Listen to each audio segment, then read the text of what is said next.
שלום עליכם, תלמידים וידידים, מה שלומכם היום? ברוכים הבאים עוד פעם ולסוף לשיעור השלישי הזה.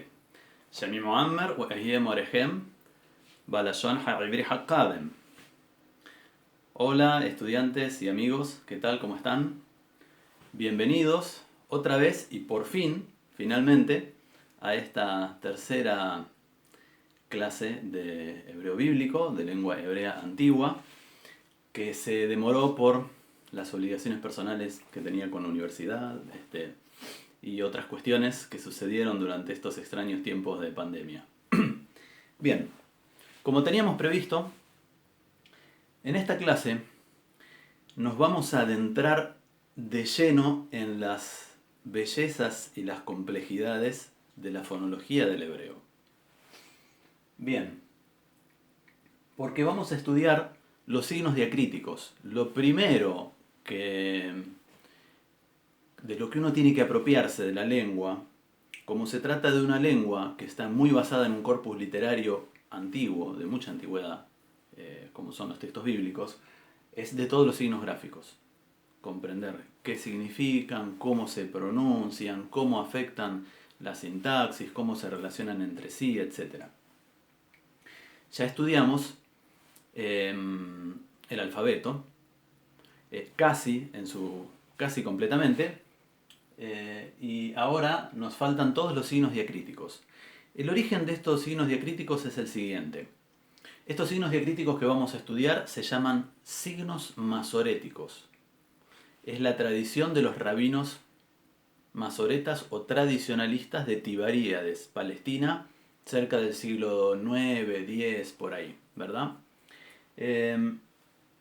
Las lenguas semíticas, como provienen tomaron su alfabeto del alfabeto fenicio. Prácticamente todas las lenguas hoy en día tomaron el alfabeto del alfabeto fenicio. Son muy pocos los sistemas gráficos que no provienen del alfabeto fenicio. O sea, el alfabeto fonético en sí fue acuñado por pueblos semitas, principalmente por los fenicios. Estos alfabetos eran, como dijimos, abgads, es decir, alfabetos en los cuales se consignaban las consonantes, pero generalmente no las vocales. Y por lo tanto, cuando la revelación de las escrituras religiosas, principalmente de hebreos y de musulmanes, existía la cuestión de cómo ajustar y de cómo consignar con precisión cuál era la pronunciación de ese texto. Este fue un problema que resolvieron principalmente los eruditos musulmanes en el siglo VII, VIII, tomando unos signos diacríticos que habían desarrollado los arameos en la ciudad de Palmira. Estos signos diacríticos, los arameos tenían un alfabeto de origen fenicio, adaptado, un poco distinto al que conocemos hoy como alfabeto árabe y alfabeto hebreo. Este alfabeto en realidad es un alfabeto arameo, pero los arameos tuvieron muchos alfabetos. Fueron un pueblo muy prolífico en términos literarios y lingüísticos. Bueno, cuando el periodo del helenismo, que con las conquistas de Alejandro Magno, la lengua griega se extendió por todo Oriente Medio, por Asia Menor, en un vasto territorio. Ese periodo, cuando falleció Alejandro Magno, 13 años después, sus conquistas fueron muy rápidas, fueron en un tiempo muy corto. El poder cae en manos de los diadoji o de los sucesores, generales sucesores. Se hacen varias dinastías, entre las cuales estuvo la de los Ptolomeos en Alejandría, en Egipto. Y entonces los arameos, que tenían una fuerte tradición escrita y literaria, reaccionan a la imposición y a la difusión de la lengua griega, desarrollando un sistema primitivo, pero un sistema de signos diacríticos que básicamente consistía en puntitos y rayitas que se ponían por debajo o por arriba de las letras. Este sistema de signos diacríticos va a ser tomado y trasladado por los árabes primero a Jordania Y después al Valle de Meca, donde lo van a ir tomando los eruditos musulmanes para ajustar con precisión la pronunciación del Sagrado Corán. Los eruditos musulmanes posteriormente serían los eruditos de otro gran imperio, el Imperio Islámico, que va a proteger a los hebreos y a todos los pueblos de habla y de cultura semítica, principalmente judíos y cristianos. Y los rabinos judíos van a tener una etapa de florecimiento bajo Imperio musulmán. Esta es una cosa que pocas veces se menciona y se tiene en cuenta. Los rabinos judíos desarrollaron, no todos, pero muchos de ellos desarrollaron la cábala durante los tiempos de Al-Ándalus, bajo califato musulmán, y también los rabinos masoretas de Tiberíades tomaron de esta tradición islámica el ejemplo de cómo desarrollar signos diacríticos para ajustar la pronunciación de su lengua, y pusieron finalmente por escrito su inmensa, colosal y admirable tradición oral, ¿verdad? Porque ellos tenían una tradición oral muy fuerte, con la cual preservaron su conocimiento.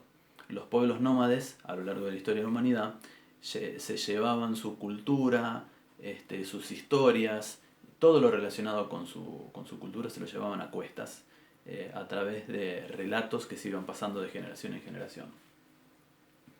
Bien, entonces lo que vamos a estudiar ahora son los signos masoréticos. Masoret quiere decir tradicionalista, ¿verdad? Y se llaman signos masoréticos porque fueron acuñados por los rabinos de Tiberíades. No fueron los únicos signos diacríticos acuñados por los rabinos hebreos. Hay otras tradiciones, una de ellas y de las más mencionadas es la tradición yemení. Pero, como sucede en la jurisprudencia islámica con las distintas escuelas de jurisprudencia, la tradición de los rabinos masoretas se convirtió en la más autoritativa porque era la que estaba mejor conservada. Era la que estaba mejor enseñada, mejor transmitida, ¿verdad? Tuvo mayor difusión, si se quiere. Bien, ahora, cuando estudiamos estos signos, lo que vamos a estar estudiando no son solamente los signos gráficos, sino los sonidos que van asociados. Y los sonidos en la lengua hebrea, en todas las lenguas, se interrelacionan fuertemente, pero en la lengua hebrea más, particularmente. ¿Por qué? Porque la lengua hebrea, si bien tiene, como dijimos antes, un parentesco muy cercano con el arameo y un poquito más allá con la lengua árabe, tiene muchas innovaciones tempranas dentro de lo que son las lenguas semíticas, ¿verdad? De hecho, para que se den una idea, un erudito musulmán me dice cada vez que conversamos del tema que la lengua hebrea le suena como un dialecto del árabe. A pesar de que 33 siglos antes, hace 33 siglos, ya había adoptado esta forma. ¿Por qué? Porque la lengua hebrea tiene, con respecto al árabe, que es muy conservador, y la lengua semítica más difundida y mejor y más conservadora del grupo, la lengua hebrea tiene innovaciones muy tempranas y una sintaxis y morfología más simple. Para que se den una idea, una raíz léxica verbal de 3 letras, lo que se llama una raíz trilítera, en lenguas semíticas, da origen a toda una inmensa familia de palabras mediante un sistema de afijos, sufijos, prefijos, infijos, que constituyen el sistema derivativo o el sistema mediante el cual el hebreo va a derivar, las lenguas semíticas van a derivar una palabra de otra. El nombre de la acción, el actor que realiza la acción, el lugar donde se realiza la acción, el instrumento con el que se realiza la acción, etc. Ahora, esa misma raíz verbal en la lengua árabe puede adoptar 15 formas distintas. Una de ellas, por ejemplo, es el causativo, que es cuando uno hace que otro realice esa acción. Entonces, kataba en árabe significa escribir, pero kattaba significa hacer escribir, ¿verdad? Ahora, en la lengua hebrea tenemos solamente 7 formas verbales, ¿verdad? tenemos solamente 7 formas verbales. Ahí ya nos damos una idea de que hay un sistema morfológico reducido con respecto a lo que fue el protosemítico y con respecto a lo que es el árabe clásico moderno. Bien, pero como siempre, en todos los idiomas, cuando complejizan por un lado, simplifican por el otro. Y cuando simplifican por un lado, complejizan por el otro. El hebreo tuvo tempranamente una serie de innovaciones fonológicas y fonéticas. La primera innovación fonética que tuvo es 5 calidades vocales, 5 calidades vocálicas. Más exactamente serían unas 6, ¿verdad? Más exactamente serían unas 6. Para una lengua semítica que originalmente, como el protosemítico y el acadio y el árabe clásico, tenía un sistema trivocálico, basado en A, I, U, y nada más. Bien. Segundo, las lenguas semíticas tienen procesos de mutación vocálicas, ¿verdad? Apofonías y metafonías. Lo que se llaman en alemán Ablauts y Umlauts. Procesos fonológicos y también morfológicos, mediante los cuales unas vocales se convierten en otras, o se abrevian, o se alargan, ¿verdad? El hebreo tiene mucha mutación vocálica. De hecho, hay toda una cuestión interesante entre las lenguas semíticas y las lenguas germánicas. Las lenguas germánicas son famosas por tener fenómenos de mutación vocálica, ¿verdad? Se estudian en el alemán, básicamente, pero son conocidas en el islandés, que es más arcaico y conservador. Se conocen en el noruego, se conocen en el inglés, en todas las lenguas semíticas. Y hay una serie de teorías con muchas evidencias a favor, pero no del todo concluyentes, acerca de un posible contacto primitivo entre lenguas semíticas y lenguas germánicas. Hay algunas evidencias de que algunos sustratos indoeuropeos tempranos tienen signos de la morfología y la fonología de las lenguas semíticas. Bien, pero son hipótesis no suficientemente probadas. Las evidencias son sugestivas en este caso, ¿verdad? Bien, entonces, el hebreo, si bien tiene una gramática y una morfología algo más simple que la del árabe clásico, tiene una fonología más compleja que la del árabe clásico, bastante más compleja. Recordemos qué es la fonología. La fonología básicamente estudia la relación que hay entre los sonidos y el significado, ¿verdad?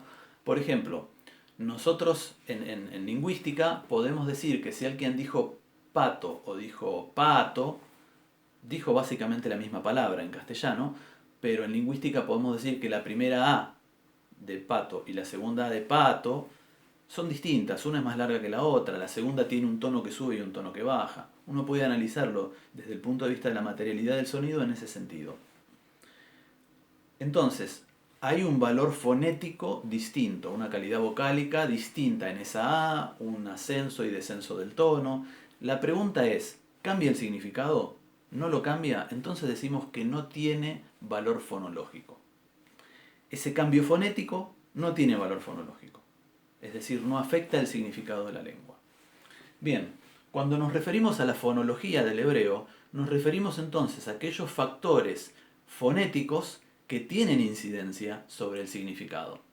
Y nos damos cuenta que tienen incidencia sobre el significado porque tienen signos diacríticos o gráficos distintos.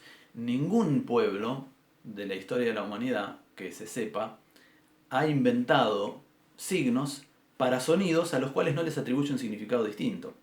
Este signo es distinto que este, ¿verdad?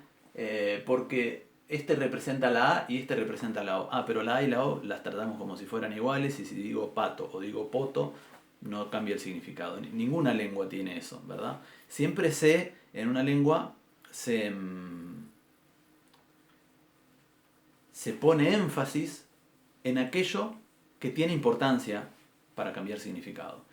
Y ustedes piensen que si bien el habla en el ser humano tiene por lo menos 100.000 años, la escritura no tiene más de 7.000. Por lo tanto, hay un principio de economía cuando los pueblos de la antigüedad decidieron poner por escrito su lengua, pusieron por escrito lo más importante, a tal punto que las lenguas semíticas, en primer lugar, consignaron las consonantes, ¿verdad? Y dejaron de lado las vocales y el largo de las vocales, la cantidad vocálica, que es muy importante en todas las lenguas semíticas. Bueno, entonces, ¿con qué nos vamos a encontrar? Nos vamos a encontrar, en primer lugar, con 5 calidades vocales básicas, las mismas que en castellano: A, E, I, O, U. Cosa que el árabe no tiene. Tiene A y U, y si aparece la E o aparece la O, aparece como una variación de las vocales anteriores. La E es una variación de la I, y la O, y la O es una variación de la U. No tienen importancia fonológica en el árabe. Bien, pero en realidad yo les puedo decir que hay 6 calidades vocálicas.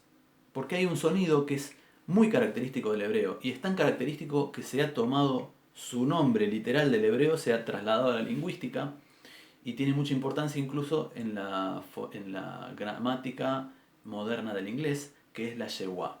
La yewá es un sonido muy muy breve, que es algo así como es una mezcla entre una E y una O, muy breve. Bien, entonces nos vamos a encontrar con 6 calidades vocálicas, en realidad, en la práctica, que son A, E, I, O, U, de distintas extensiones, y nos vamos a encontrar con una cosa parecida a lo que es la O umlaut del alemán, o la O con una rayita del noruego bokmål, que es pero muy breve. Y después nos vamos a encontrar con unas 5 extensiones vocálicas. Nominalmente son 4, pero yo les voy a adelantar que en la práctica son 5. Bien, antes de pasar de lleno a estudiar los signos diacríticos, vamos a cerrar un tema que dejamos abierto en la clase pasada con el alfabeto. En la clase pasada estudiamos todo el alfabeto, dijimos que algunas letras requerían una explicación, hicimos esa explicación tan detallada como pudimos, pronunciamos las letras en detalle varias veces para que ustedes puedan escucharla y puedan escuchar la diferencia entre sonidos que son parecidos. También adelantamos que hay 6 letras que en hebreo se conocen como Begad Kefat, y que esas 6 letras tienen una pronunciación distinta según si llevan un puntito adentro o no. Un puntito que se llama dagesh. Bien, además nos habían quedado pendiente, porque en el cuadro que yo hice, en el pizarrón, no me entraban, que hay 5 letras finales que cambian en las lenguas semíticas. Y son la Jaf, la Mem, la Nun, la P y la Tzade, ¿verdad? Bien, entonces tenemos la Jaf Sofit, que quiere decir Jaf final, Mem Sofit, Nun Sofit, Fe o P Sofit, Tzade Sofit. Bien, como pueden ver, con lo que nos encontramos es básicamente con una forma bocetada de la letra, a la cual después le cae una colita, ¿verdad? Excepto en el caso de la mem. Pero es como una forma resumida de la letra, como si fuera una forma manuscrita. Algo similar a lo que ha pasado con el tiempo en la relación entre lo que es la letra imprenta y la letra manuscrita. De acá podemos extraer una relación con 2 sistemas gráficos, 2 alfabetos, que se remiten también al mismo alfabeto fenicio, que son el árabe. El árabe, ustedes habrán visto que las letras se unen entre sí, y cuando se unen lo primero que sucede es que pierden la colita. Por lo tanto, las letras finales de palabras suelen tener esa colita, que cae por debajo del renglón, igual que en hebreo, a pesar de que sus sistemas gráficos son aparentemente tan distintos. Y sucede también con el griego. Los griegos tomaron su sistema de los minoicos, un pueblo no indoeuropeo, no se sabe bien de qué origen es, que habitaba tempranamente la isla de Creta. Bien, ustedes habrán visto que en el alfabeto griego la sigma tiene una forma final. distinta. La sigma básicamente es la samej hebrea, pero a la inversa. A ver si lo escribo acá cerca. Bien, si yo tengo que escribir una sigma, voy a escribir así. Si voy a escribir una samej, voy a escribir así. ¿Verdad? Los griegos simplemente dieron vuelta a la letra. Ahora, en el caso de la sigma, cuando llega al final de la palabra, adopta esta forma, una forma muy parecida a la de la S, a la de nuestra S. No sé si nuestra S no proviene de ahí. La pueden ver acá, por ejemplo, en la palabra diatros. ¿Verdad? Bien. ¿Cuál es el objetivo de estas formas finales distintas? ¿Por qué había unas formas finales distintas? Bueno, yo tengo pendiente investigar un poco más el asunto, pero hasta donde entiendo hay una respuesta bastante sencilla. Lo que conocemos hoy en día como palabra, la unidad semántica que conocemos hoy en día como palabra, es en realidad una convención.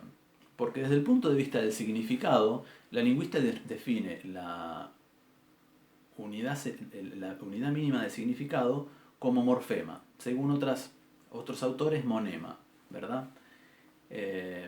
Entonces, por ejemplo, si yo digo gatos, tenemos el lexema gat, que tiene el significado del animal, el morfema de la letra O, que tiene el significado de género masculino, gramatical masculino, y la letra S, que tiene... Entonces hay 3 unidades de significados distintas en una misma palabra, ¿verdad? Por eso digo que la idea de palabra es una idea sumamente convencional, que hoy en día todas o casi todas las lenguas han optado por separarla por espacios. Pero en la antigüedad eso no existía. Por eso ustedes ven, por ejemplo, estelas fenicias o incluso inscripciones fenicias en objetos, van a ver que ellos escribían, a veces como hacen los nenes o como hacen los chicos en una pared, empiezan a escribir así, después siguen escribiendo así, después hacen así, hacen vueltitas, o hacen una espiral para un lado, para el otro, del revés, del derecho, y escribían todo junto. Y uno tenía que saber leer y tenía que conocer bien la lengua para saber dónde empezaba una palabra y dónde terminaba la otra. Las letras finales probablemente tuvieron esa función, tuvieron la función de esclarecer en un texto primitivo dónde empezaba y terminaba cada palabra. Especialmente porque puede pasar que el final de una palabra con el principio de otra formen una palabra existente en ese idioma y que eso dé lugar a ambigüedades, ¿verdad? Hay un montón de juegos de palabras sobre ambigüedades de esa índole en cantidad de idiomas. Bien, entonces esa podría ser probablemente la función que tuvieron estas formas finales. En cualquier caso, las formas finales se siguen usando y son 5, ¿verdad? Dijimos entonces la haf sofit, que quiere decir haf final, mem sofit, nun sofit, pe sofit, tzade sofit. Les voy a mencionar algo. La lengua hebrea tiene 2 tradiciones paralelas y distintas de estudio y enseñanza a lo largo de los últimos 2000 años o 1750 por lo menos. La occidental cristiana y la hebrea, ¿verdad? Cuando uno agarra hoy en día gramáticas tradicionales, hay que ver de qué tradición, ¿verdad? Hay que ver a qué tradición se está remitiendo. Una de esas tradiciones, la occidental, es de origen cristiano. Para los curas, para los sacerdotes, para la iglesia cristiana, el Antiguo Testamento es una escritura sagrada y por lo tanto su lengua debe ser estudiada como lengua sagrada. Pero ellos tienen además 2 lenguas sagradas, otras 2 lenguas consideradas sagradas, que no son de origen semítico, sino que son de origen indoeuropeo, que son el latín y el griego, ¿verdad? Ahora, esto hace que el occidental haya estudiado la lengua hebrea sin conocer otras lenguas semíticas y tomando como ejemplo de lengua sagrada otras 2 lenguas indoeuropeas, que incluso tienen cantidad de palabras en común. Muchas palabras en la lengua castellana hoy en día, uno va a revisar un diccionario etimológico y dice viene del latín a través del griego. Es decir, el latín lo tomó del griego. cantidad de palabras.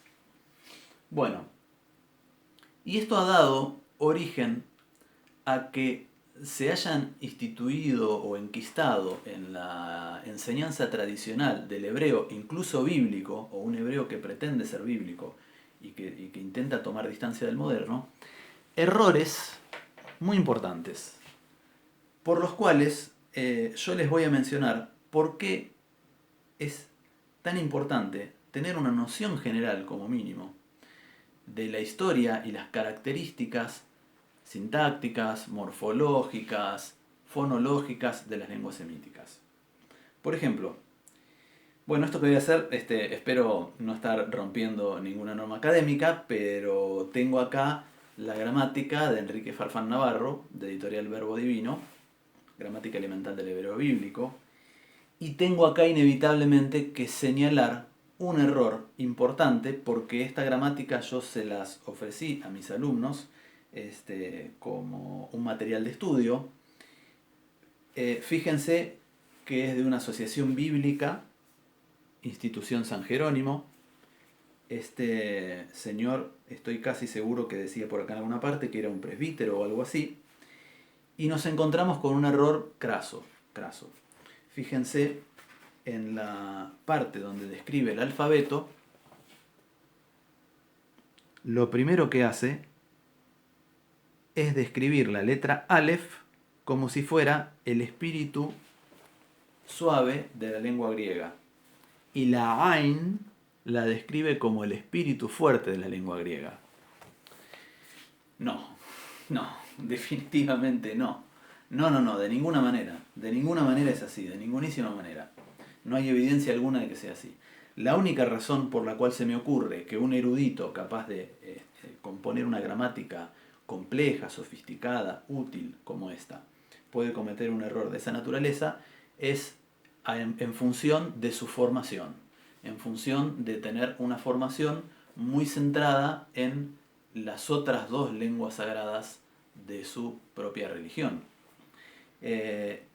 Si uno estudia un mínimo de lengua árabe, de arameo, y conoce un poco incluso cómo era la gramática del acadeo y de las lenguas más antiguas, las lenguas semíticas más antiguas, se da cuenta que la Aleph es una oclusión glotal, no es de ninguna manera el espíritu suave. Aun cuando hoy en día hay algunas dudas sobre cuál era la realización original en el griego clásico del espíritu suave y del espíritu fuerte, también esas dudas están circunscriptas dentro de un terreno determinado, y dentro de ese terreno no está la oclusión glotal ni por cerca, mucho menos en el caso de la Ain y el espíritu fuerte, ¿verdad?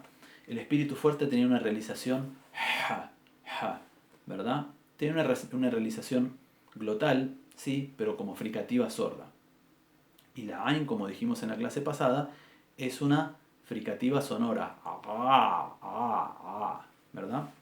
Bien, así, errores como estos nos vamos a encontrar unos cuantos.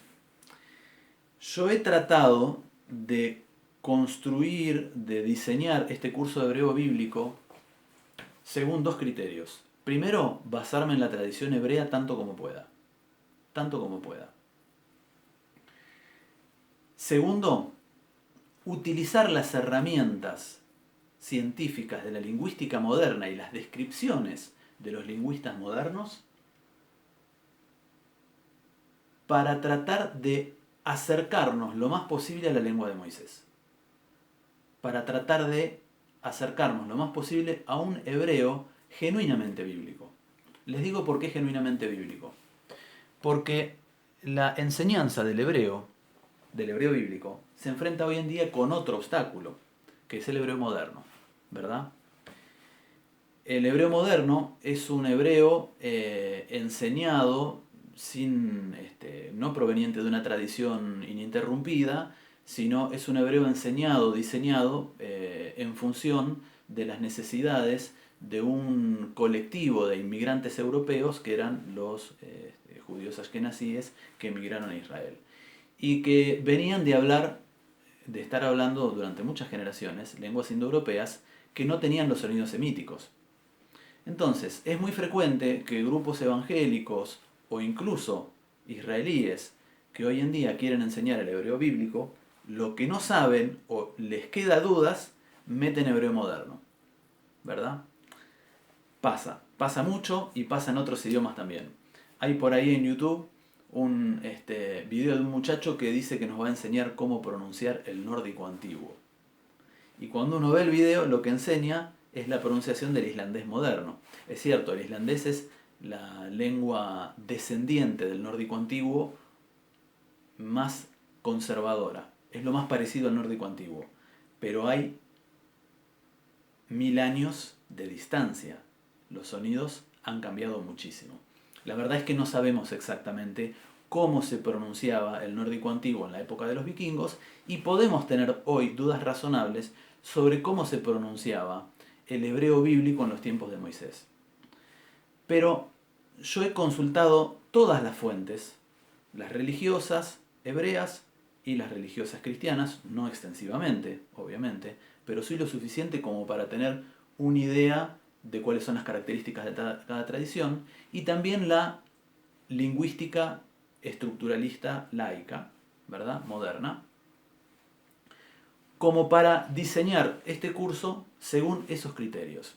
Entonces, en función de eso, voy a tratar de enseñarles las denominaciones de la gramática hebrea, siempre que pueda, siempre que sea posible, ¿verdad? Porque se van a encontrar con muchas gramáticas donde hay utilizados términos del latín. Y uno dice, ¿pero por qué términos del latín? Bueno, tiene que ver con esta tradición cristiana en la cual se ha estudiado mucho el hebreo y se han acuñado términos latinos para describir los fenómenos del hebreo.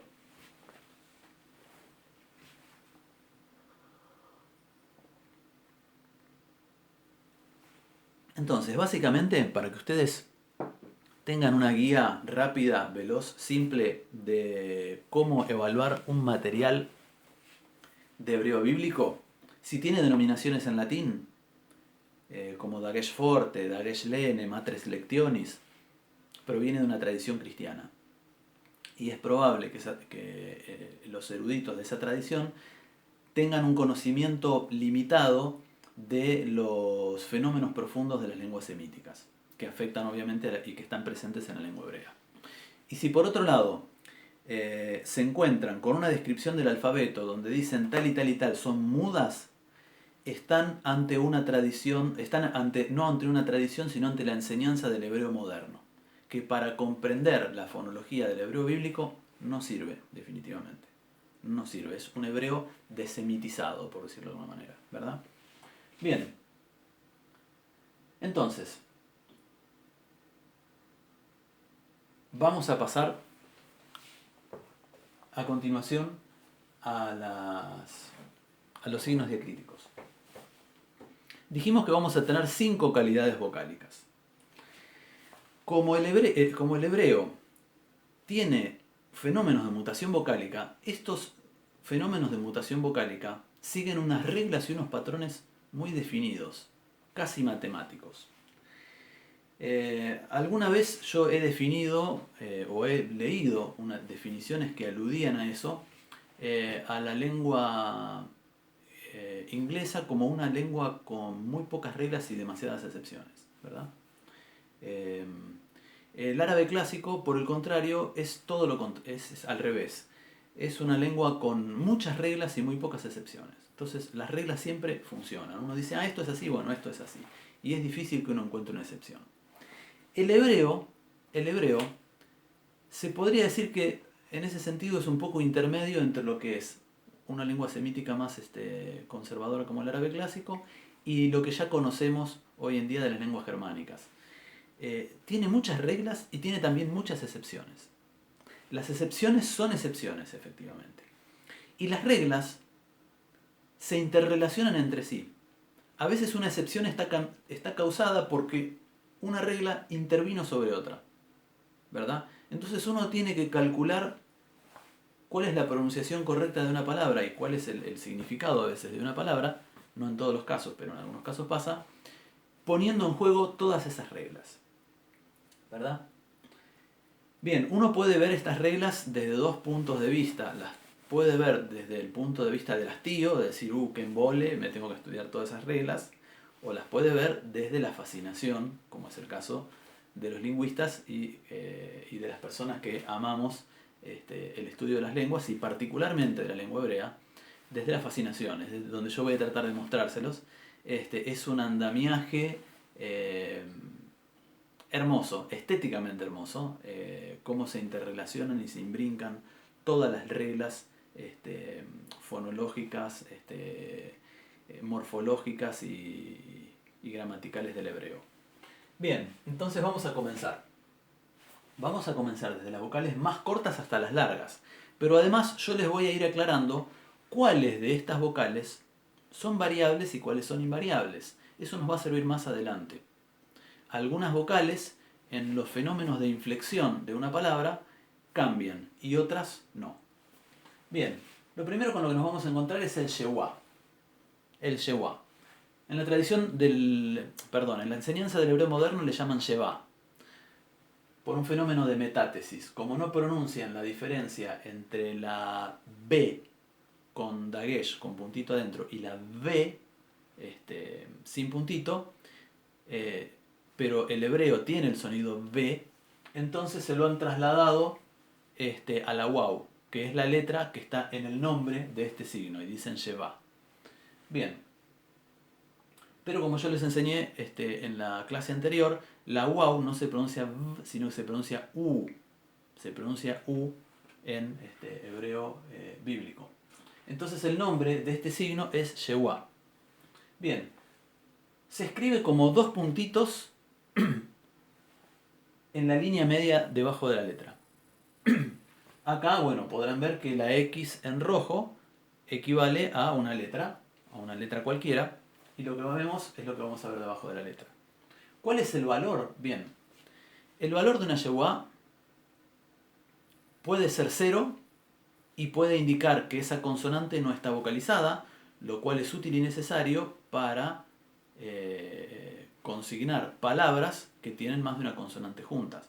Por ejemplo, si tuviéramos una combinación fonotáctica en hebreo como la de la palabra monstruo, ¿verdad? En castellano, o construir, donde tenemos 5 consonantes juntas, eso tendría que hacerse colocando este símbolo, el símbolo de shewa, debajo de las consonantes que no están vocalizadas. Bien, entonces el valor del shewa puede ser 0. Y también puede ser una e muy breve. Una e muy breve. Bien, ¿cuándo va a ser uno, cuándo va a ser otro? La regla es bastante sencilla. En hebreo se llaman shewa nach y shewa na'a. Bien, la que es sorda, la que equivale a 0 vocal, es decir, la consonante sola, va a aparecer siempre o casi siempre a principio de sílaba. Perdón, a final de sílaba, cuando se cierra una sílaba, ¿verdad? Es decir, si tenemos una sílaba donde tenemos consonante, vocal, consonante, la última consonante está marcada con shewa, va a ser una shewa muda. Por ejemplo, vamos a poner un ejemplito.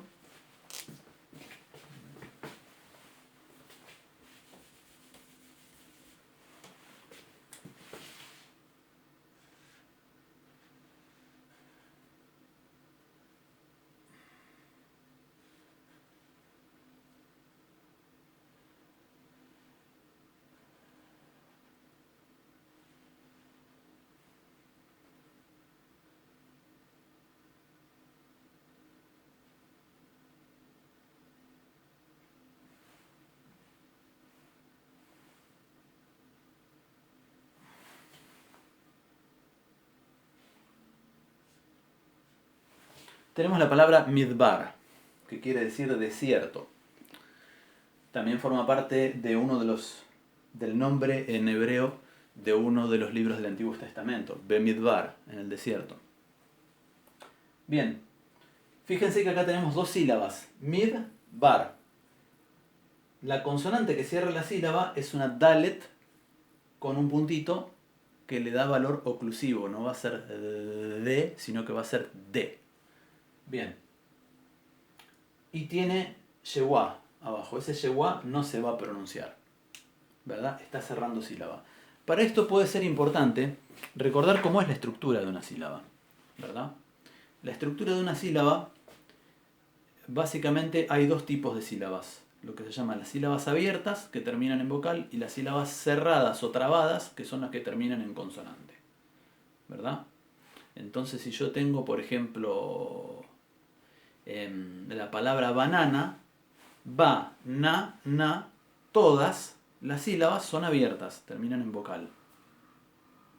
Ahora, si yo tengo la palabra car, du, men, tenemos dos sílabas cerradas y en el medio una sílaba abierta. Car, sílaba cerrada, du, abierta, men, cerrada. ¿Verdad? Bien. Además les puedo decir que la primera letra de una sílaba cerrada se llama ataque. La vocal del medio se llama núcleo. Y si se trata de una sílaba cerrada, la última consonante se llama coda. Bien, entonces, el yeguá se va a leer como cero, es decir, no va a tener sonido vocálico, no va a representar ningún sonido vocálico, cuando lo encontremos al final de una sílaba.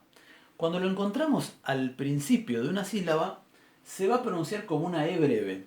En lingüística, el símbolo para ese sonido es como una E minúscula al revés. ¿Verdad? Lo voy a hacer un poco más grande acá. Algo así. Es como yo quise poner esta palabra, por ejemplo, segol, que no es segol, es segol, segol. No sé si se escucha que el sonido es tan breve que casi parece que pongo la S y la G juntas, como si hubiera escrito sgol, ¿verdad? Bien, no lo quise hacer así, no le quise escribir así porque temí que ustedes, no familiarizados con el símbolo, lo interpretaran como si fuera una A minúscula, pero no lo es. Es una E minúscula dada vuelta. Bien, eso va a pasar, por ejemplo, cuando tenemos palabras como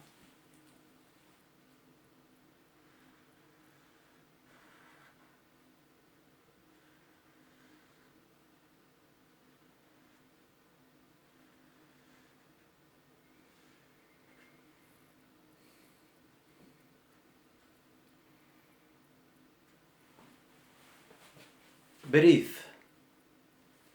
Berith. Es toda una sola sílaba en hebreo. No es berith.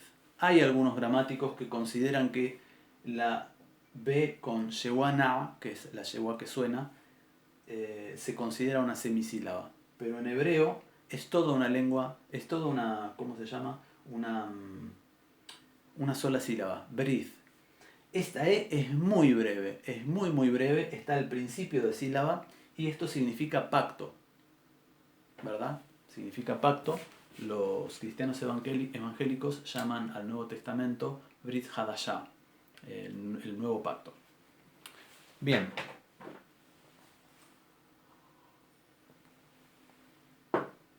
Entonces, repasando, dijimos que la yeguá son dos puntitos debajo de la letra, en forma vertical, en la línea media de la letra, que va a tomar uno de dos valores. O va a significar que esa letra no está vocalizada, que no va acompañada de ningún sonido vocálico. En ese caso se va a llamar en hebreo yewanah y va a estar siempre cerrando una sílaba.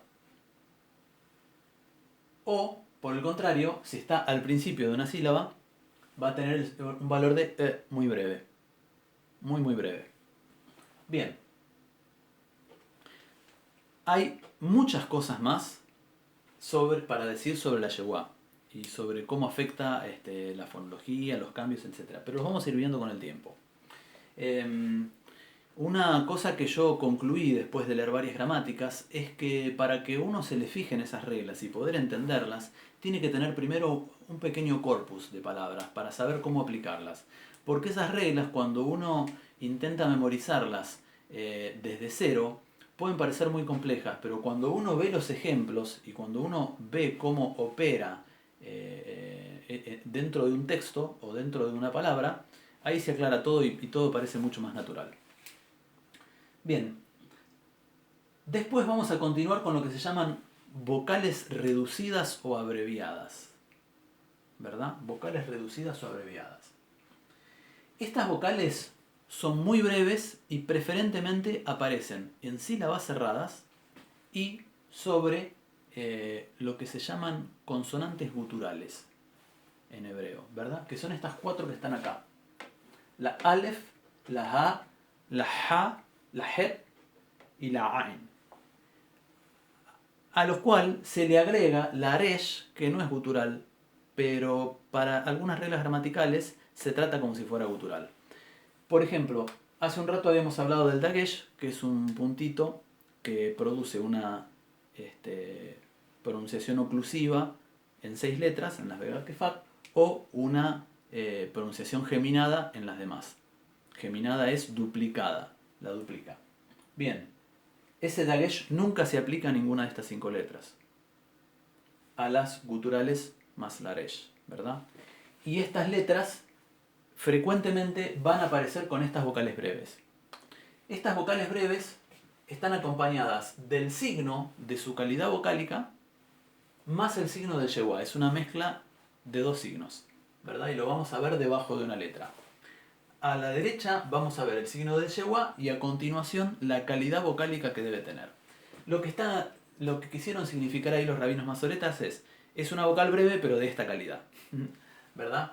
Bien, las vocales reducidas o abreviadas las vamos a transliterar con una media lunita arriba, que es un signo que se utiliza actualmente en lingüística para indicar eso, la brevedad de la vocal. Bien, y solamente tenemos de 3 calidades vocálicas. A, E, O, ¿verdad? A, E, O.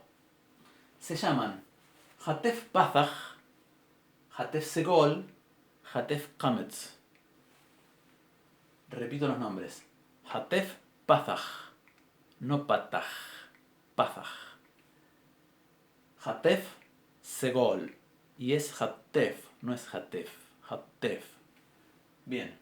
Hatef Kametz. Ka, no Ka. Kametz. Porque es con una kof que se pronuncia acá en la garganta. ¿Verdad? Bien. Estas son las 3 vocales reducidas. Y como dijimos, van a aparecer frecuentemente, más frecuentemente, en sílabas cerradas que no son tónicas. Me olvidaba de ese detalle. Que no son tónicas, es decir, que no llevan el acento principal de la palabra ahí. Un detalle importante que me olvidé de mencionar sobre la estructura de la sílaba, que vamos a utilizar mucho las denominaciones de la estructura de la sílaba, es que las sílabas que no soportan el acento principal de la palabra se llaman átonas. Y la que soporta el acento principal de la palabra se llama tónica, ¿verdad? Cada palabra tiende a tener una sílaba tónica y como mucho, si la palabra es larga, un acento secundario. Bien.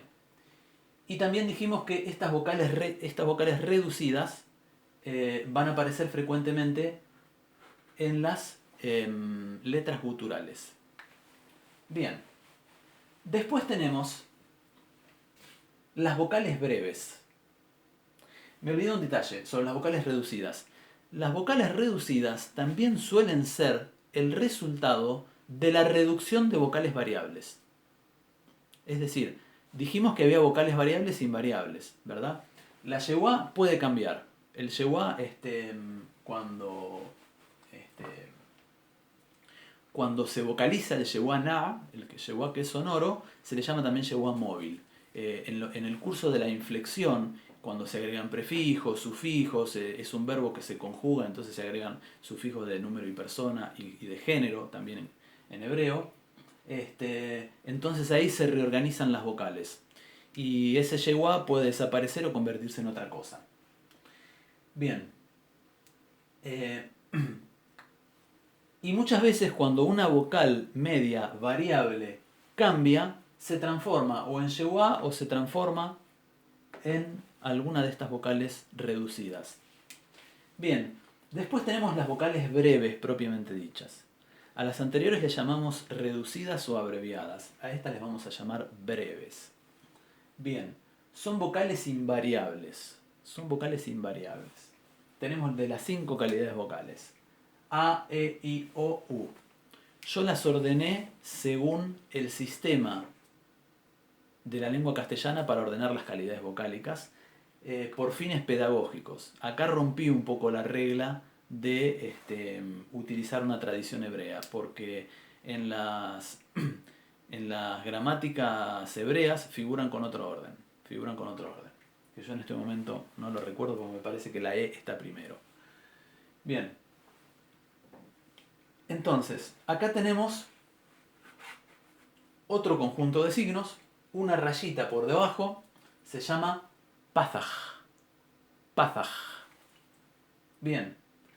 Fíjense que es la misma rayita que nos encontramos en la vocal breve reducida anterior. Esta se llamaba Hatef Pasaj.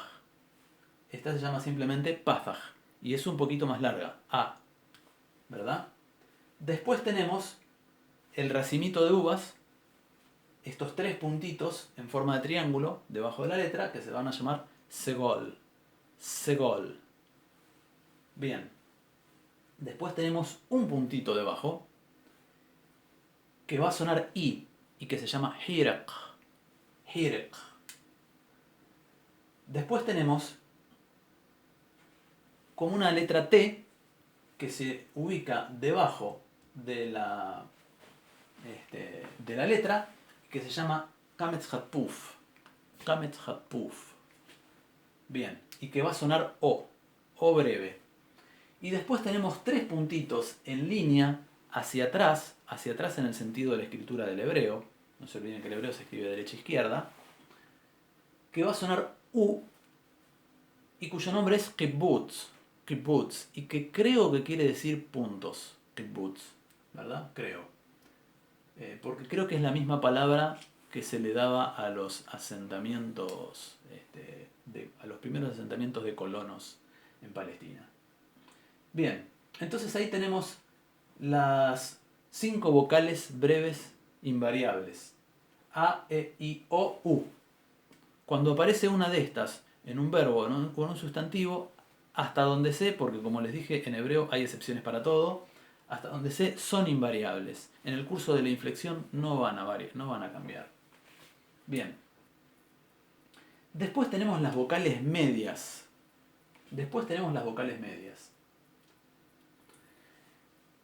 Las vocales medias son variables por excelencia, excepto el holem o la O, que en ocasiones, en algunos nombres propios, en algunos sustantivos derivados de participios de verbos, como shofet, no van a ser variables, no van a cambiar.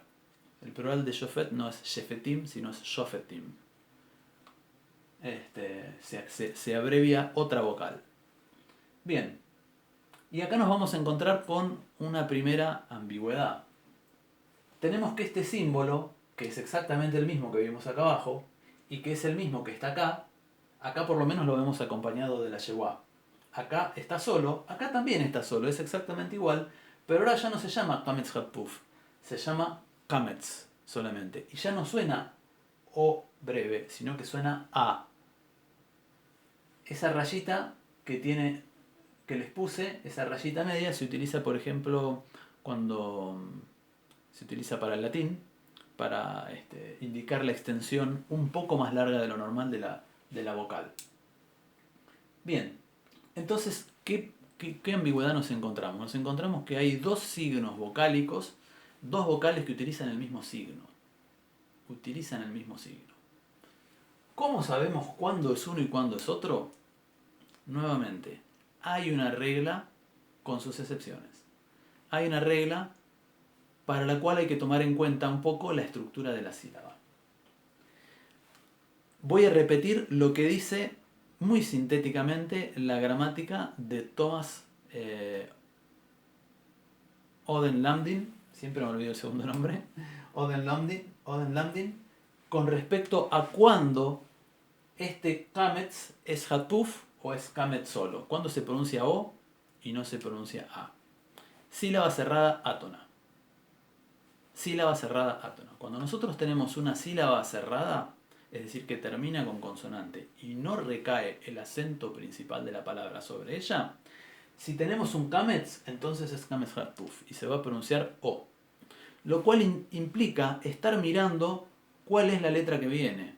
Y si tiene yeguá, un yeguá que la hace sorda, como en midbar,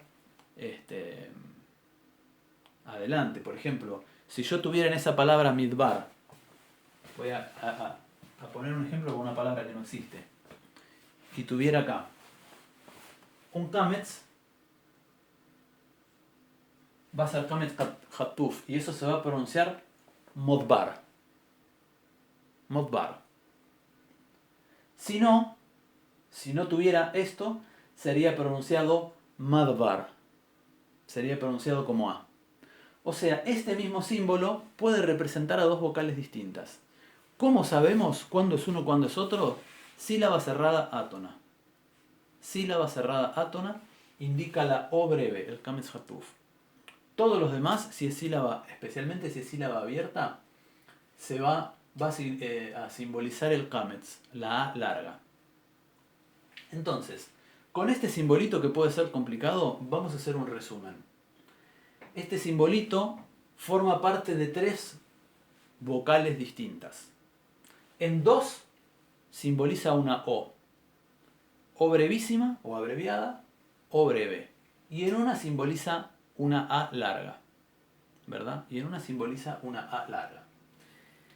Básicamente hay una regla con respecto a la fonología del hebreo, y es que las sílabas abiertas tienden a tener vocales largas y las sílabas cerradas tienden a tener vocales breves. Entonces, cuando tenemos una sílaba cerrada, frecuentemente lo que vamos a tener es una vocal breve, y por el hecho de tener una vocal breve y ser cerrada, también va a ser invariable. Es decir, en el curso de la inflexión y de la conjugación es probable que no cambie, ¿verdad?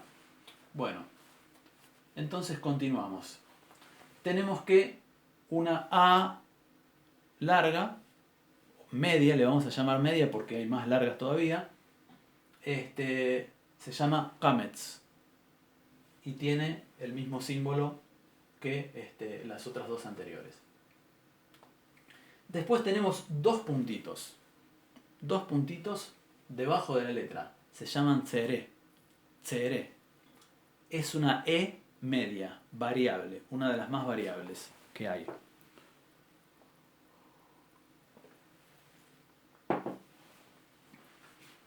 Y después tenemos el holem. Holem. Bien, el holem es un puntito que se escribe arriba a la izquierda de la letra, o a veces se escribe en la letra siguiente. El holem en ocasiones puede corresponderse con una vocal invariable, es decir, puede ser invariable, y forzar a que la que varíe sea otra. Pero también hay algunas otras cuestiones para aclarar sobre las posibilidades gráficas de la escritura hebrea con respecto al holem. Y es el siguiente. Nosotros tenemos con que la letra shin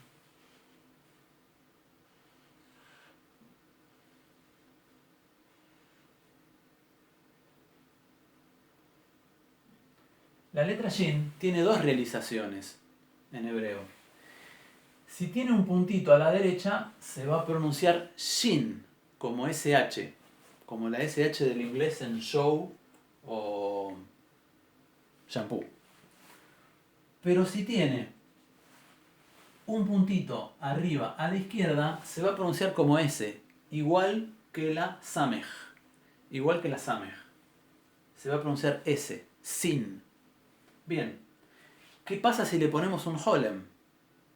Bueno, ahí se pueden dar algunos fenómenos que vale la pena resaltarlos.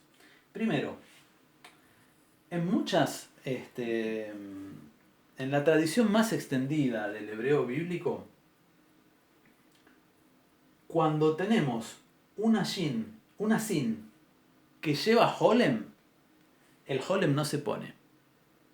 Entonces, si nosotros vemos todas las letras tienen cada uno su signo diacrítico, indicando qué vocal o ausencia de vocal tienen. Y de repente vemos una sin que no tiene nada, es porque tiene un holem. ¿Verdad? Es porque tiene un holem. Es decir, este puntito representa el puntito que aclara la pronunciación de la letra y además representa la vocal larga o holem. ¿Verdad? Bien. Pero esto también puede suceder en algunas palabras con la shin, porque la shin tiene su puntito a la derecha. Y dijimos que el holem en ocasiones, en vez de ubicarse sobre la letra a la cual afecta, se puede ubicar en la letra siguiente. Y eso es lo que sucede en el caso del nombre de Moisés. Miren.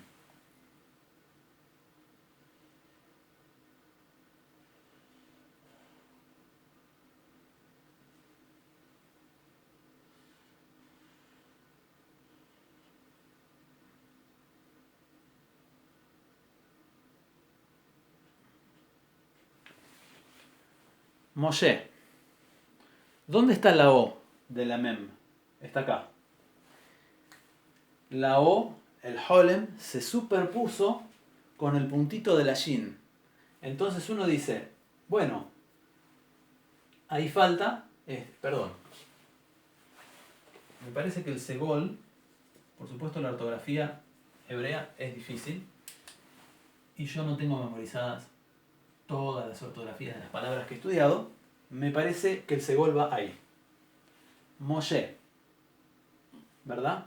Fíjense que acá el holem de la mem se superpone con el puntito de la shin.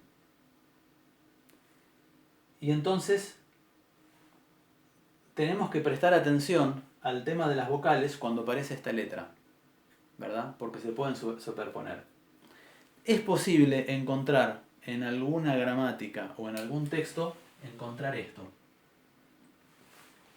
Dos puntitos. Uno para holem sobre la mem y además el puntito de la shin, aclarando que la pronunciación de esa letra es shin y no sin, ¿verdad? Pero lo más frecuente es uno solo. Lo más frecuente es el caso anterior. Encontrar que el puntito de la shin coincide con el holem, con la vocal larga O. Bien. Estas vocales que vimos, estas tres vocales, son vocales medias variables, exceptuando el holem, que en algunos casos puede ser invariable. Continuamos. Nos vamos con las vocales largas o extra largas, ¿verdad? Las vocales largas generalmente se caracterizan porque están acompañadas de alguna letra propiamente dicha. No es solamente un signo diacrítico, sino que es una letra que está acompañada de un signo diacrítico que esclarece cuál es su calidad vocálica. Repasemos un poquito.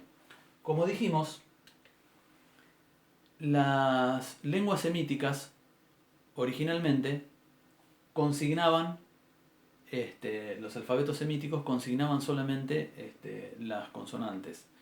Y lo que utilizan hoy en día como vocales son una serie de letras que eran consideradas con valor consonántico. Por ejemplo, yi y wu, valor consonántico, ¿verdad? Tenían en un principio. Después fueron utilizadas para esclarecer el valor de alguna vocal especialmente larga en las palabras. Por ejemplo, en el hebreo, antes del exilio de Babilonia, que fue como en el 400 y algo antes de Cristo, una cosa así, los hebreos habían empezado a utilizar ya las vocales, algunas letras como para indicar vocales, la posición de vocales largas. Habían empezado a utilizar la yod, la waw y la he, ¿verdad? Entonces, el sistema era muy precario, muy primitivo y lo utilizaban solamente a final de palabra. La yod indicaba una vocal larga de calidad vocálica I o E. La waw indicaba una vocal larga de calidad vocálica O o U. Y la ha generalmente de calidad vocálica A. Por eso se ponía al final de las palabras femeninas. Bien. Después del exilio de Babilonia, esta tradición se empieza a utilizar incluso dentro de la palabra. Dentro de la palabra se empiezan a utilizar estas tres letras para indicar la presencia de alguna vocal larga. En las gramáticas occidentales, estas tres letras, la yod, la waw y la he, se llaman matres lectionis, o madres de la lectura o ayudantes de la lectura. ¿Verdad? Bien, no sé el nombre no sé el nombre en la gramática tradicional rabínica hebrea. No lo sé todavía. Cuando lo sepa, probablemente diga, lo aprendí y se los informe. Bien, entonces, es natural que si los signos diacríticos marcan en general vocales más breves que la extensión vocálica de la letra que se utiliza como matres lectionis, cuando tenemos una vocal larga, se acompaña la letra con el signo diacrítico que esclarece su calidad vocálica. Entonces fíjense, por ejemplo, que para una E larga tenemos tsere más una yod, que algunos le llaman tsere yod, pero nosotros le vamos a llamar tsere male, que quiere decir llena, completa, como en árabe mamlu, que quiere decir lleno. Ana mamlu, estoy lleno, gracias, no quiero comer más. Entonces, tsere male es la E larga, E, ¿verdad? Y es una combinación de un tsere que está debajo de una letra más una yod que está a continuación para indicar que es más larga que el tsere normal. Bien, la pregunta es, ¿cómo debemos pronunciar esto? ¿Realmente debemos pronunciar siempre esto simplemente como una E larga? Yo quiero ponerlo en duda esto. Les voy a contar por qué. Porque en muchos casos en los que en la lengua hebrea utiliza este símbolo, cuando vemos la misma palabra en árabe, se corresponde con el diptongo ei. Por ejemplo, el ejemplo más claro es la palabra beit, que quiere decir casa, ¿verdad? Actualmente, en la, digamos, enseñanza del hebreo moderno, van a decir que esto es solamente una E larga y que la yod está ahí simplemente para indicar que la vocal es más larga de lo normal. Pero cuando uno ve esa ortografía tradicional y uno sabe que la lengua hebrea fue tempranamente una lengua innovadora, que tuvo muchos cambios con respecto a su fonología original hace ya 33 siglos, y que la lengua árabe, por el contrario, es la lengua semítica más conservadora en relación con el proto-semítico, uno se pregunta si realmente esa yod no se pronuncia. Entonces, en algunos casos concretos donde yo conozco el cognado en árabe, el cognado es la palabra parecida. Cognado viene del latín y quiere decir nacido junto, ¿verdad? Como beit y beit en árabe y en hebreo, en ambos casos quiere decir casa, o como attention y atención en inglés y en castellano, esos son cognados. Bien, cuando yo conozco el cognado en árabe clásico, voy a pronunciar la yod. Voy a pronunciar la yod. Por eso, por ejemplo, el saludo inicial, la paz sea con ustedes, la paz sea sobre ustedes, en un hebreo moderno van a decir Shalom Aleichem, ¿verdad? Incluso aprendices del hebreo bíblico van a decir Shalom Aleichem. Pero si nosotros vemos en árabe, vemos que ahí hay un diptongo, ¿verdad? Es Aleichem. En árabe sería Aleikum. Entonces yo voy a pronunciar en muchos casos Shalom Aleichem. Shalom Aleichem. Porque de esa forma, digamos, hay evidencias de que esa sería la pronunciación arcaica del hebreo. Y si uno quiere verdaderamente estudiar el hebreo bíblico y tratar de hacerse una idea de cómo era el hebreo hablado y pronunciado en los tiempos de Moisés, si uno tiene signos claros de que hay una pronunciación arcaica, subyacente, a la que se conoce hoy en día, hay que retomarla, hay que desenterrarla y retomarla. De eso se trata, ¿verdad? Bien, eso no nos va a pasar con la siguiente vocal larga, que es hirek. Y por cierto, estas vocales largas son invariables. Las vocales largas son invariables. Entonces, si hacemos un resumen de esta tabla, nos vamos a encontrar con vocales abreviadas que son el fruto de una variación frecuentemente. Vocales breves invariables generalmente aparecen en sílabas cerradas.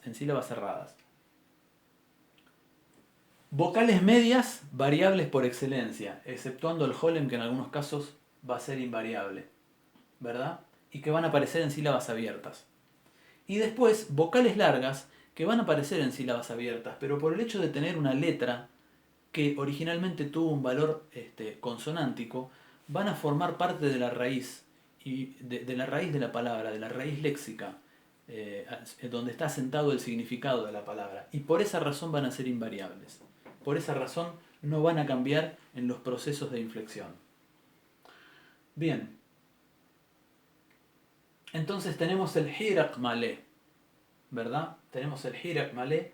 Los vamos a simbolizar, al igual que como se hace en la tradición occidental y la lingüística moderna, con un acento circunflejo, que básicamente esto lo acuñaron los griegos para indicar un tono que subía y bajaba y por lo tanto una vocal muy larga.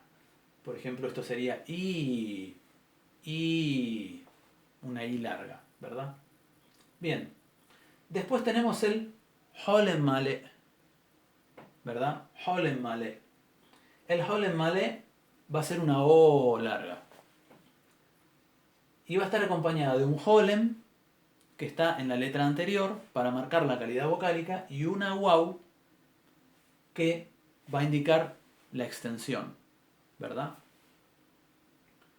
Y después tenemos el Shurek, ¿verdad? No sé exactamente cómo se acentúa, si es Shurek o Shurek. Pero básicamente la U es larga. Y en las lenguas semíticas, cuando hay una vocal larga, tienden a traer el acento. Cuando hay una vocal larga, el acento tiende a recaer en la vocal larga. Bien. Básicamente podemos ver que el símbolo para la U larga es una Waw con dagesh. Es una Waw con dagesh. Desde el punto de vista léxico, se puede considerar que esto es una consonante duplicada, ¿verdad? Incluso en lingüística, hoy en día, se estudia a las vocales muy cerradas, como la I y la U, cuando están un poco más cerradas, casi como semivocales si están al final del diptongo, o como semiconsonantes si están al principio, ¿verdad? Porque cuando uno cierra la boca hay como si fuera un punto de articulación. Entonces se parecen a una consonante fricativa. Si yo digo U, es muy claramente vocal, pero si yo digo ahí no sé, es una cosa intermedia como una B larga y una U, ¿verdad? Bueno, eso es porque la distancia que hay entre ambas es muy poca, ¿verdad? La distancia y el punto de articulación es el mismo, es bilabial.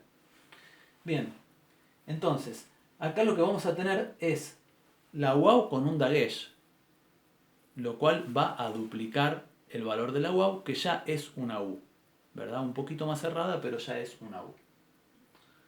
Bien, entonces tenemos Shewa, Hatef Pathach, Hatef Segol, Hatef Kametz, Pathach, Segol, Hirek, Kametz Hatuf, Kibbutz, Kametz, Tzere, Holem, Tzere Male, Hirek Male, Holem Male, Shurek, ¿verdad? Para las vocales extra largas.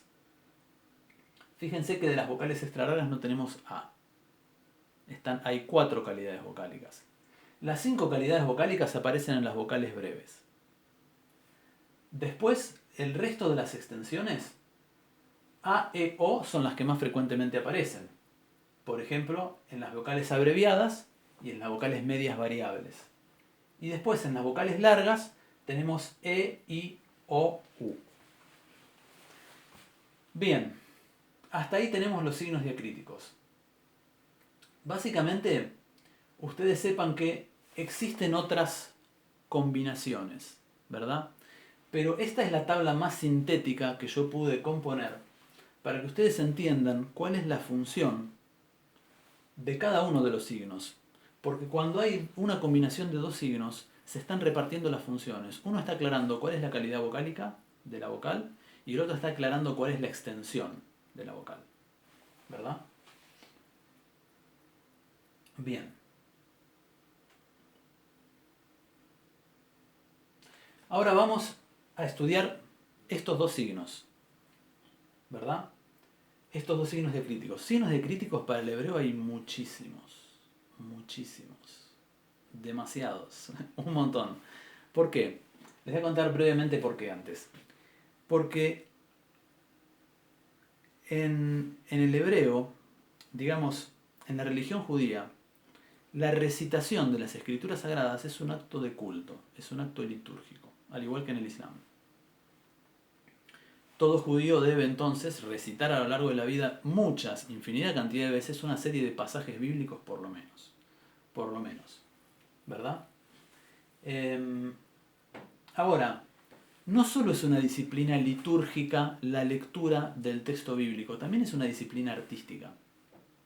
También es una disciplina artística. Y en el hebreo, creo yo, está es más sofisticada probablemente que en la disciplina del tajwid árabe.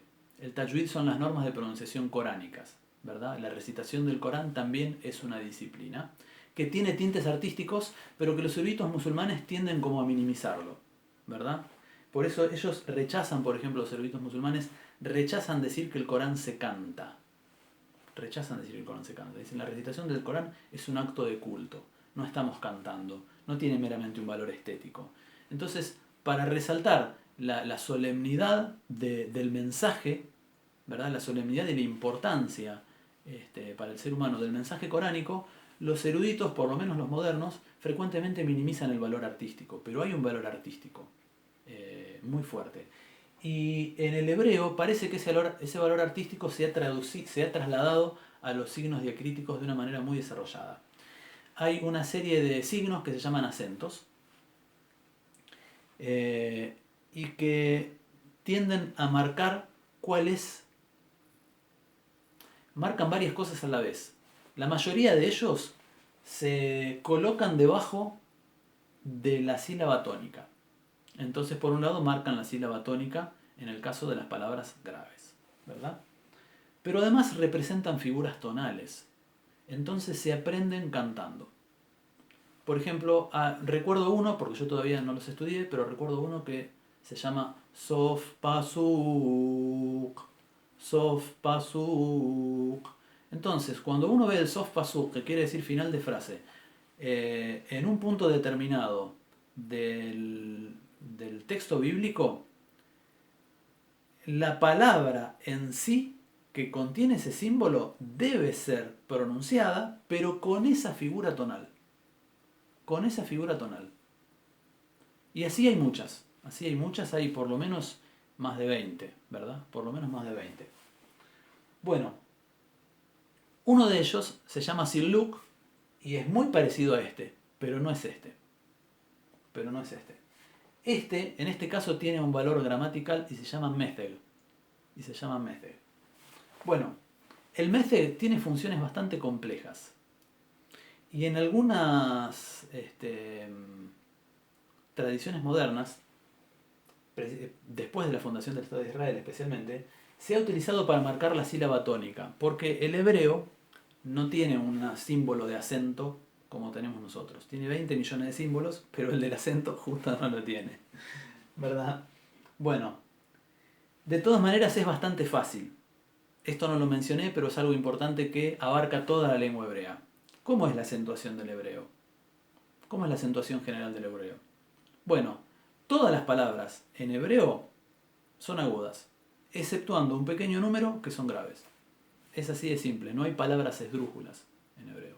No hay palabras esdrújulas en hebreo. Si uno ve una palabra y no sabe cómo se pronuncia, casi con seguridad es aguda. Y hay un pequeño grupo de palabras que son graves, para lo cual vamos a ver después algunos signos y algunos métodos para saber que son graves, ¿verdad? Pero básicamente uno debe saberlo por una cuestión léxica.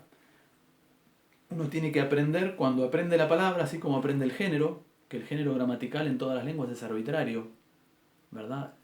El objeto que llamamos silla en castellano es femenino, pero cuando uno lo pasa al noruego es en stol, entonces ahí es el sillo, ¿verdad? Y así cuando lo va pasando a otros idiomas puede caer masculino, femenino, neutro, porque eso es arbitrario. Entonces eso es algo que uno tiene que aprender juntamente cuando aprende la palabra. ¿Cuál es su acentuación? Porque no está marcada generalmente. Bueno, utilizar este símbolo, method, para marcar el acento ha dado lugar a un montón de confusiones, porque tiene otras funciones gramaticales más importantes. Una de las funciones gramaticales más importantes que tiene es marcar la diferencia entre kametz, que es A larga, A media, variable, y O, y kametz hatuf, que es una O breve invariable, en algún lugar o en alguna posición ambigua. Cuando va acompañada del method, el method va a la izquierda, si mal no recuerdo. Entonces se coloca para aclarar que la pronunciación es O, si mal no recuerdo. Eso lo vamos a ver más adelante, ¿verdad? Bien, y después en el que nos vamos a centrar ahora en estudiar, porque si no, no podemos seguir avanzando a instancias superiores del conocimiento de la fonología del hebreo, es el dagesh. Hay mucho para decir sobre el dagesh. Como ven, es un puntito que yo no lo pude poner exactamente en el medio, porque la X no la quería tachar o borrar, pero va en el medio de la letra. Va en el medio de la letra.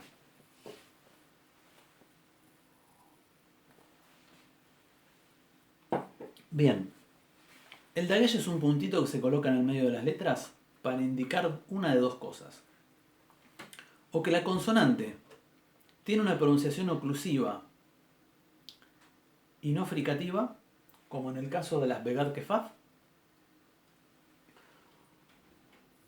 o que la letra está duplicada en su pronunciación, es decir, geminada, ¿verdad? Que se pronuncia doble. Y hay varios tipos de dagesh. Hay varios tipos de dagesh.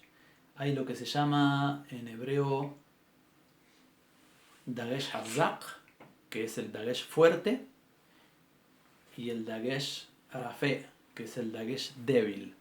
En la tradición occidental se van a llamar dagesh fuerte y dagesh lene. Lene, no leve. Lene. Bien. Y después hay un tercero que aparece solamente en un contexto determinado que se llama mapik, y que también es un puntito dentro de la letra. Bueno, voy a borrar esta partecita, que es donde están las letras sofit, las letras finales, final de palabra. Creo que eso quedó claro, ¿verdad? Siempre aparece el final de palabra, es la misma letra pero con otra forma, y vamos a escribir acá algunas cuestiones.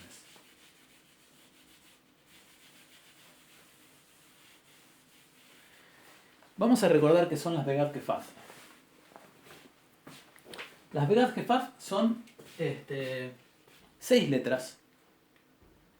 Y esas 6 letras, con o sin puntito, dan origen a 12 sonidos distintos. Estos 12 sonidos están estrechamente relacionados en su distribución precisamente por el símbolo que utilizan. Entonces vamos a recordar. Esta es la bet. Si yo la escribo sin puntito, digo bet. Es una B corta, fricativa labiodental sonora. Pero si le pongo un puntito adentro, se transforma en bet. Bet es bilabial, oclusiva, sonora.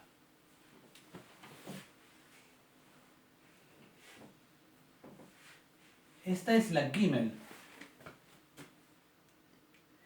Si la escribo sin puntito, voy a decir Gimel. Gimel. Es velar sonora fricativa. Pero si le pongo un puntito adentro, que es el dagesh, voy a decir Gimel. Gimel. Es oclusiva, ¿verdad? Cierro completamente el conducto a la altura del velo del paladar y lo abro de golpe.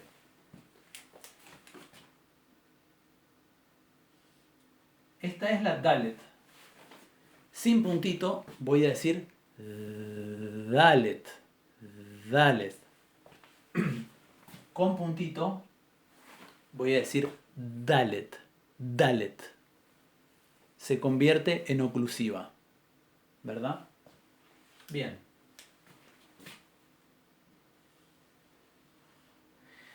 Un detalle es que cuando uno pronuncia los nombres de las letras están sustantivados. Entonces yo, por ejemplo, a veces digo bet, pero según la pronunciación del hebreo bíblico yo tendría que decir beth.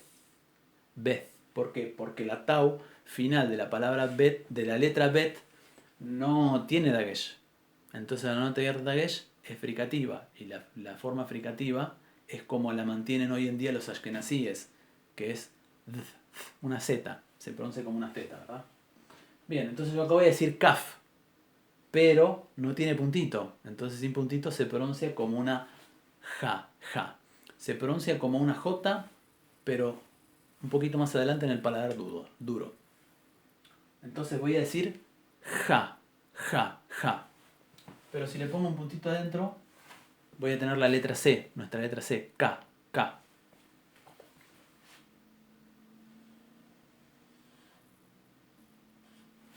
Esa es la P. Lo mismo, le llamamos P aunque no tiene el puntito adentro. Así como está se pronuncia fe. Es la biodental. Pero si le ponemos un puntito adentro, se va a pronunciar P.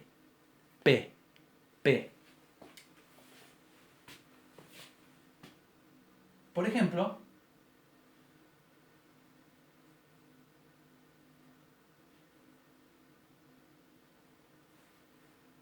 en la palabra peri, que quiere decir fruto. En la Biblia, cuando se dice que Adán y Eva comieron de la manzana, no hay ninguna manzana.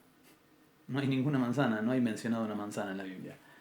La Biblia dice fruto, peri, el fruto del árbol prohibido. ¿Verdad? Fíjense que acá tenemos lo mismo, una sola sílaba y un yeguá nah, un yeguá que es sordo. No, perdón, un yeguá nah, un yeguá sonoro. Peri. Bien, volvamos a la regad que falta. Y después finalmente tenemos la tau. Sin puntito la voy a pronunciar como una z. Za. Con un puntito adentro voy a decir ta. Nuestra letra T. Estas son las Begad Kefat. Son esas 6 letras. El puntito les cambia la pronunciación, de fricativa a oclusiva. Fíjense que los antiguos hablantes de hebreo y de arameo, porque el arameo tiene esto mismo también, ya distinguían entre la realización fricativa y oclusiva de un mismo punto de articulación. Eso quiere decir que ellos distinguían mentalmente, intuitivamente, dos cosas que la lingüística estructuralista va a descubrir recién a partir del siglo XIX, ¿verdad? Creo yo. Que es la distinción entre lo que es el punto de articulación y el modo de articulación. Bien. Ahora, ¿qué pasa? En cualquier otra letra, en estas 5 letras, nunca va. Y si va, se llama de otra forma. Las guturales más rech nunca llevan dagesh. Nunca son duplicadas. En árabe sí, pero en hebreo no. ¿Verdad? Entonces, estas nunca van a tener un dagesh adentro. Las demás letras, si tienen un puntito adentro, no cambian su pronunciación. Lo que sucede es que se duplica la pronunciación. Entonces, ¿qué pasa? Si yo tengo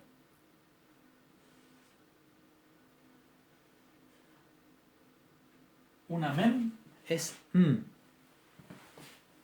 Pero si tengo una mem con puntito, es m. Entonces, esto nos va a dar igual a mem más mem.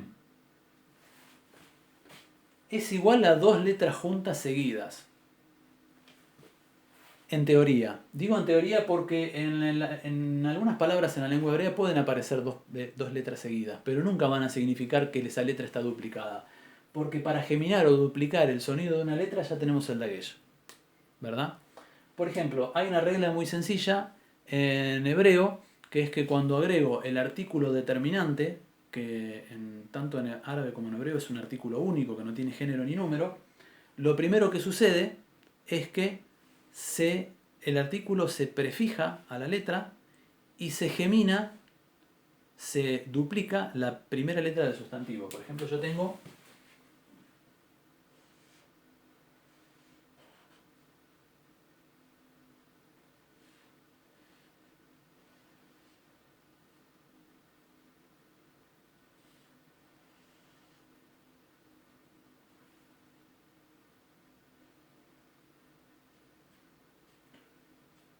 un sustantivo segolado que es melech. La palabra melech forma parte de un pequeño grupo de sustantivos que se llaman segolados y que son todos de acentuación grave. Esa es una de las reglas para distinguir cuando una palabra es grave. ¿Ven? Que tienen dos segol. Fíjense otra curiosidad. En la Haf Sofit, el Shewa que se coloca al final, y no siempre se coloca una Shewa al final, pero en la Haf Sofit se coloca, va por debajo de la línea superior. No se coloca abajo de la letra. Se coloca en esta posición. Cuando en esa posición va un kametz, también se coloca ahí en esa posición. Justo debajo de la línea superior. No debajo del renglón. Bueno, melech significa rey. Es cognado con la palabra árabe malik. ¿Qué pasa si yo digo el rey? Bueno, entonces voy a agarrar el artículo único, que es ha,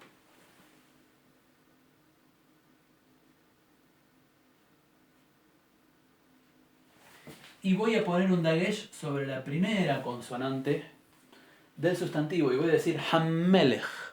Hammelech.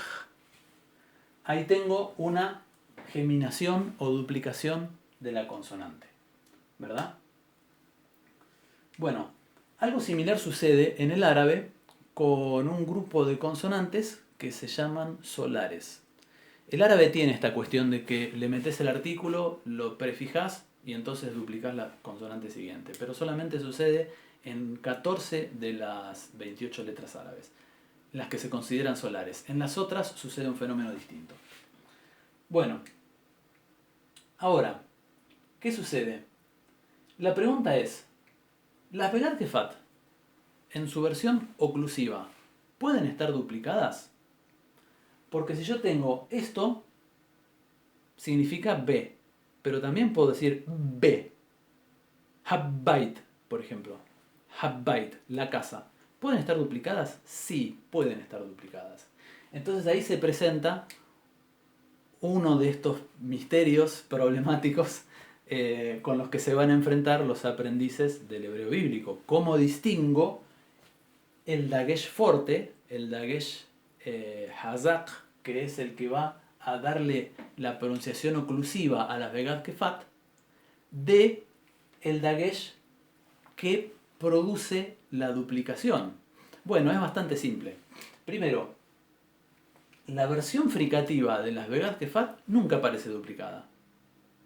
Así como no vamos a ver duplicación en las guturales más resh, no vamos a ver duplicación en V, G, D, G, fe, ce.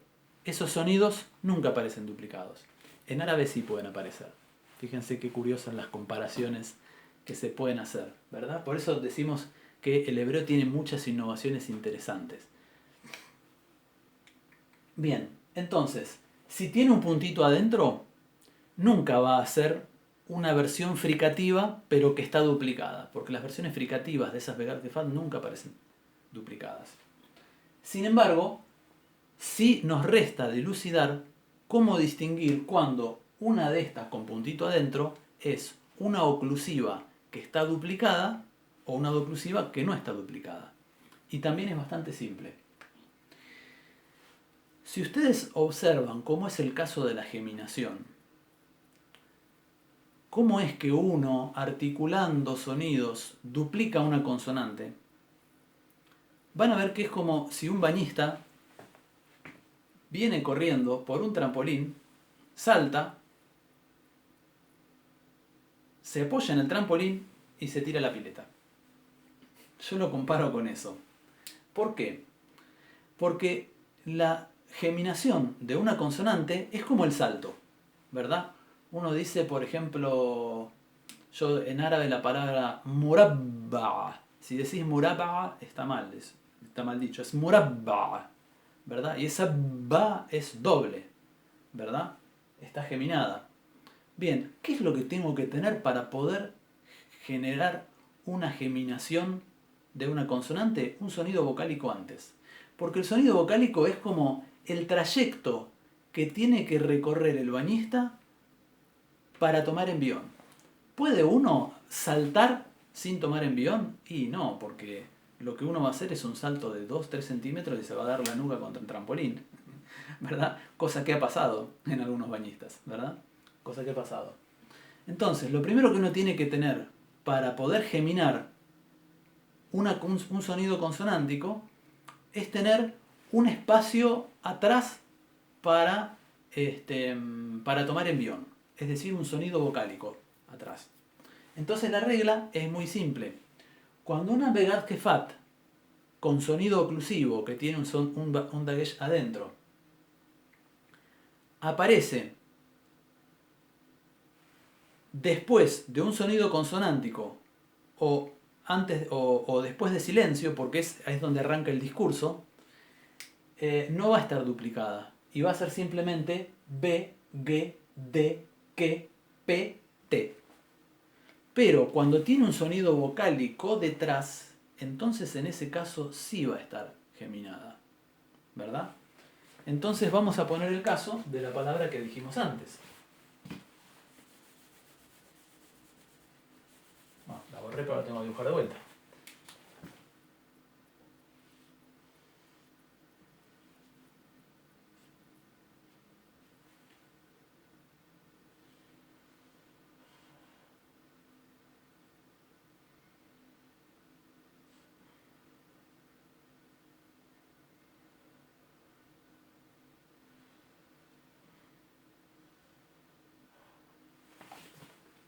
Habbaith, Habbaith, Habbaith, la casa.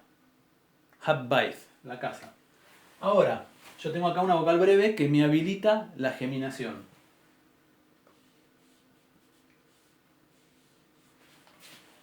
Si yo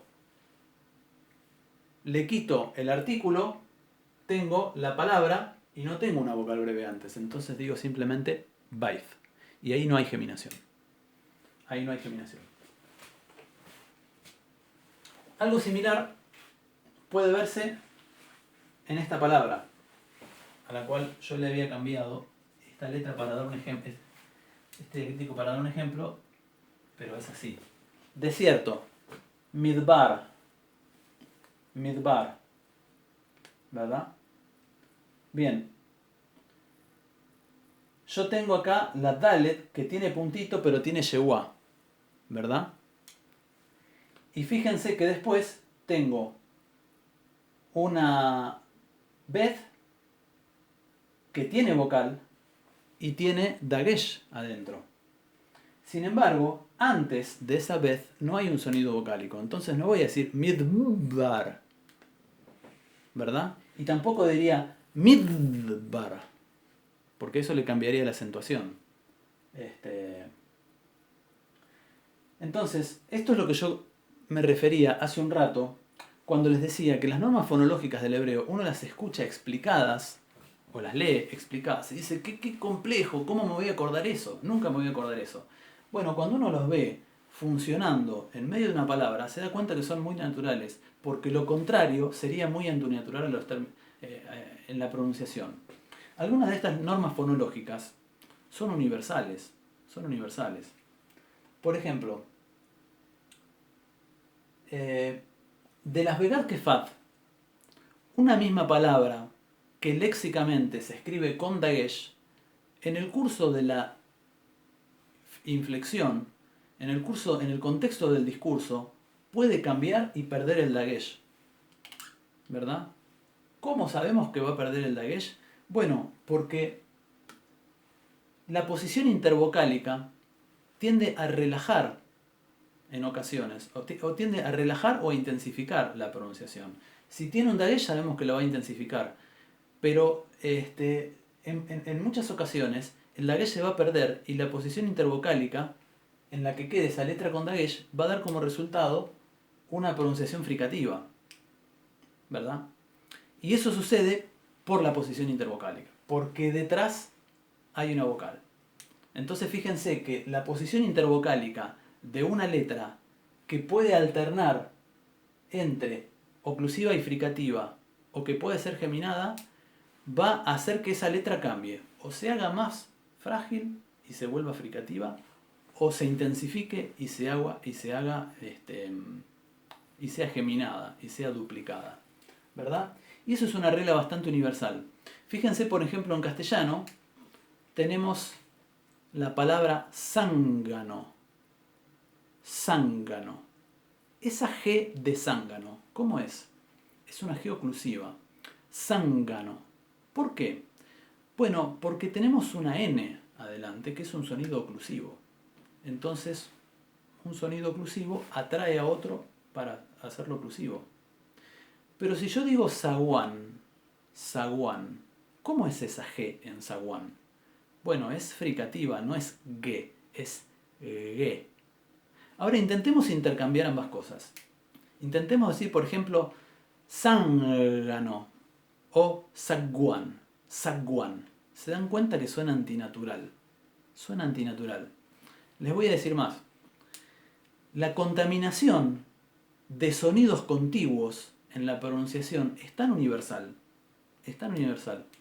que la N normalmente es un sonido alveolar. ¿Por qué? Porque si bien es oclusivo, yo pongo la punta de la lengua sobre el alvéolo, ese abombamiento de la encía que está detrás de los dientes incisivos superiores.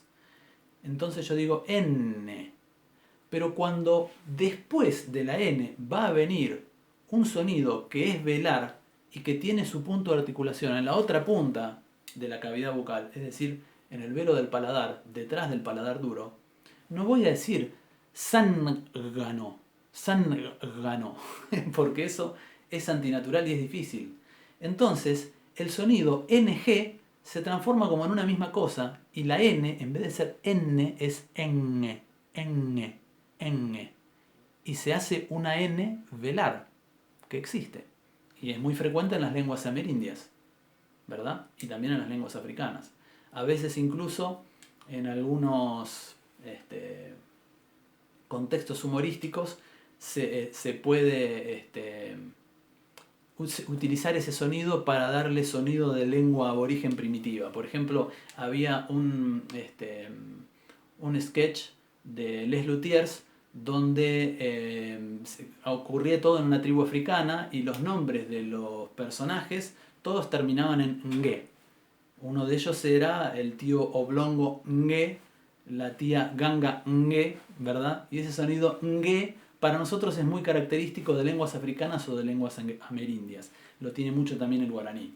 Bien, es un sonido NG pero con un punto de articulación fusionado. Y esa fusión se da por razones de economía del lenguaje. Entonces, los fenómenos fonológicos que nos vamos a encontrar en la lengua hebrea están fuertemente influenciados por fenómenos que son universales. Ahora, ¿cómo resolver determinadas emergencias de la pronunciación, determinadas combinaciones fonotácticas de sonidos? Es algo que las lenguas, sobre la cual las lenguas tienen un margen de elección, ¿verdad? Los hablantes han tenido márgenes de elección y por eso tenemos lenguas distintas y no tenemos la misma exacta pronunciación en todas las lenguas. Pero hay un margen en el cual el rango de elección es muy corto y esas reglas universales van a incidir siempre sobre la pronunciación prácticamente de cualquier idioma, ¿verdad? Bueno, sobre estos temas, esto es una introducción a la fonología, a la compleja fonología del hebreo. Esto que enumeré son apenas las reglas más básicas. Son apenas las reglas más básicas. No voy a abundar todavía en demasiadas reglas. No voy a abundar todavía en demasiadas reglas. Primero porque algunas ni siquiera me las sé de memoria como para poder enumerarlas sin estar leyéndolas de un texto. Y segundo, porque hasta que no entremos en el idioma y tengamos un corpus léxico, y empecemos, por ejemplo, a ver los primeros fenómenos morfológicos y sintácticos de la lengua hebrea, no tiene sentido estudiarse de memoria esas letras, esas leyes, esas reglas, porque con el tiempo les van a resultar intuitivas, ¿verdad? Bueno, espero que les haya gustado, espero que no se hayan asustado, nos vemos entonces en la próxima clase. Shalom Aleichem.